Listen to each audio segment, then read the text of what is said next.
রবিবার পহেলা জানুয়ারি সকাল 10টা থেকে দুপুর 2টা পর্যন্ত কিশোরগঞ্জের আঞ্চলিক পাসপোর্ট অফিসে অভিযান পরিচালনা করে কিশোরগঞ্জ র্যাব 14-র একটি দল। অভিযানকালে সিভিল পোশাকে থাকা র্যাব সদস্যর কাছে দ্রুত পাসপোর্ট করে দেওয়ার প্রলোভন দেখিয়ে মোটা অঙ্কের টাকা দাবি করে দালাল চক্রের সদস্যরা। এ সময় পাসপোর্ট করতে আসা সাধারণ সেবা প্রার্থীদের কাছেও অতিরিক্ত টাকা আদায়ের চেষ্টা চালায় তারা। পরে হাতে নাতে আটক হওয়া দালাল চক্রের 20 সদস্যকে ভ্রাম্যমাণ আদালতের মাধ্যমে বিভিন্ন মেয়াদে সাজা প্রদান করেন র্যাব হেডকোয়ার্টারের এক্সিকিউটিভ ম্যাজিস্ট্রেট শাহ মোহাম্মদ জুবায়ের।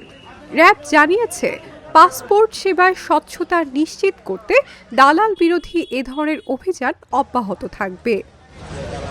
সহকারে আমরা একটি মোবাইল কোর্টের অভিযান পরিচালনা করি।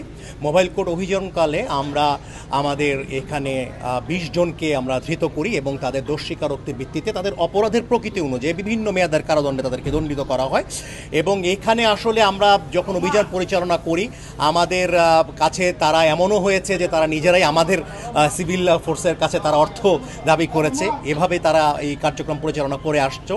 তো আমরা আশা করি এই অভিযানের ফলশ্রুতিতে এই পাসপোর্ট অফিসে জনভোগান্তি এবং জনহয়রানি যেটা এতদিন ধরে হয়ে আসতেছিল সেটার একটি পরিবর্তন আমরা খুব শীঘ্রই এটা দেখতে পারবো এবং আমরা এই ধরনের অভিযান অব্যাহত রাখবো।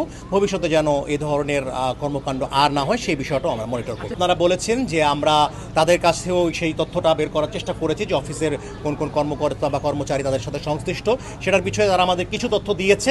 সেই বিষয়ে আমাদের তদন্ত চলতেছে। আমরা যদি সেই বিষয়েও কারো সংশ্লিষ্টতা পাই, অফিসের যে কোনো পর্যায়ের কর্মকর্তায় তিনি হন না কেন, তাকেও আমরা অভিযানের আওতায় পরবর্তী নিয়ে আসবো।